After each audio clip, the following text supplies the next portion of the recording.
Good morning, viewers. This is of Sri Kailash Chandra'S Dictations, and this dictation is from volume number 1 and transcription number 15. Get ready for dictation. 5 seconds. Start. Sir, before the House adjourned for lunch yesterday, I had started speaking on the Essential Commodities Amendment Bill. I have got here with me the bill as introduced. In the statement of objects and reasons, the government pointed out that in certain cases it might be necessary for them not to award punishment prescribed in the law as it exists at present, but to forfeit a part of the deposit. This relates to minor offences under the Essential Commodities Act.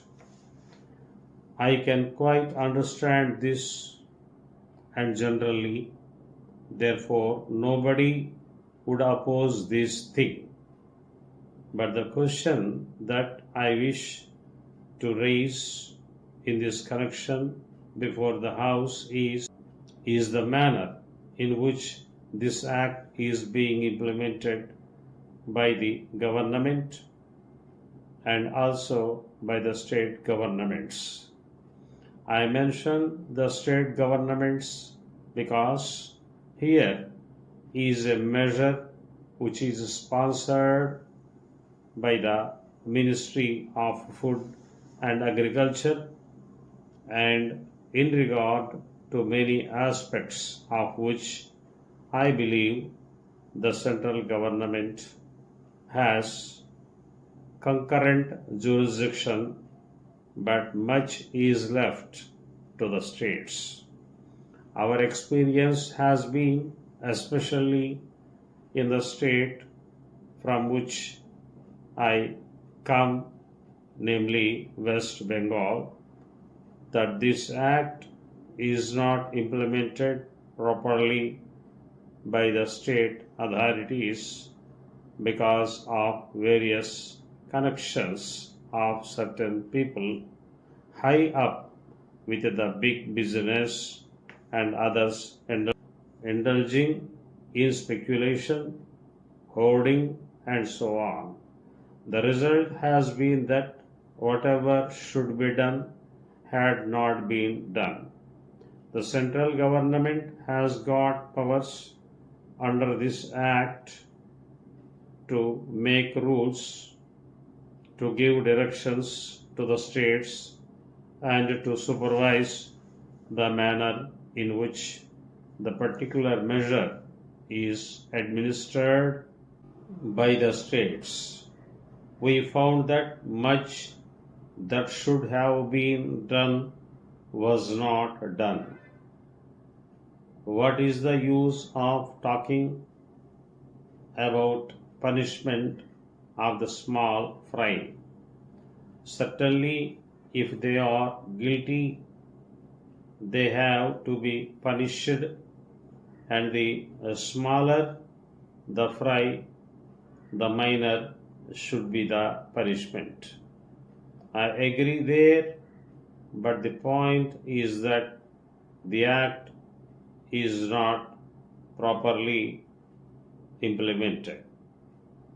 We should like to know from the government as to how many cases have been started under the Essential Commodities Act. We know that food grains had been hoarded, speculation had been indulged in, stocks had been removed from one state to another surreptitiously by unfair and illegal methods. These should have attracted the attention of the Essential Commodities Act. The Act was passed in this Parliament with a view to putting a check on speculative rise in prices. When it came to the question of practical implementation of this measure, we found that the government had failed. Now, government should say something about it. When government seeks to amend an act, it should tell us as to how the parent act, which is proposed to be amended, has been implemented. Is it the contention of the government that difficulty arises because this particular provision is not there in the act? Or government in trouble because they do not know how to deal with the smaller fries? Or is it because that those who are supposed to administer these measures at the state level, at the district level, have thought it fit to ignore it, have thought it fit to bypass it? If any measure of the central government was needed for controlling the price of food grains and ensuring the supply of essential commodities to the community, it is the Essential Commodities Act. I would like the minister to say something on this. I know that he was not here at the time when we passed this measure, nor was he there when the Essential Commodities Act was bypassed by many state governments.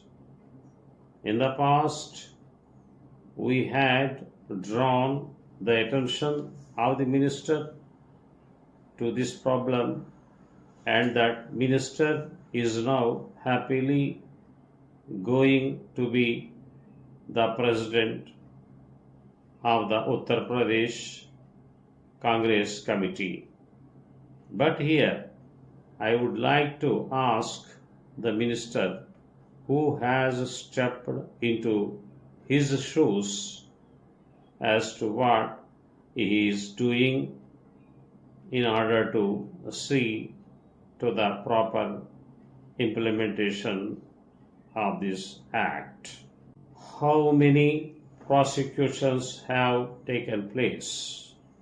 The small people, of course, should be dealt with very mildly. I agree and I support the measure, but taking the law as it is today without this amendment, it empowers government to deal very effectively. So far as the provisions of the law go with the big traders, wholesalers, and profiteers, I would like to know as to how they have dealt with them. How many are in jail today? How many have paid fine? How many have suffered imprisonment?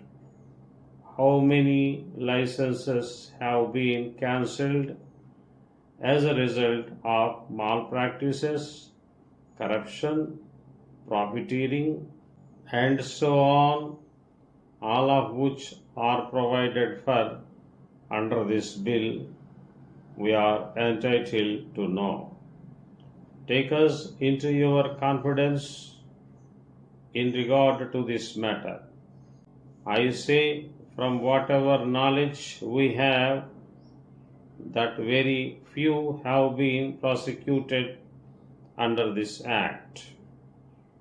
If it is so, it is not because our black market trade has suddenly become white market trade, or those impious people have suddenly become virtuous with the succession in the office of the food minister by a new man.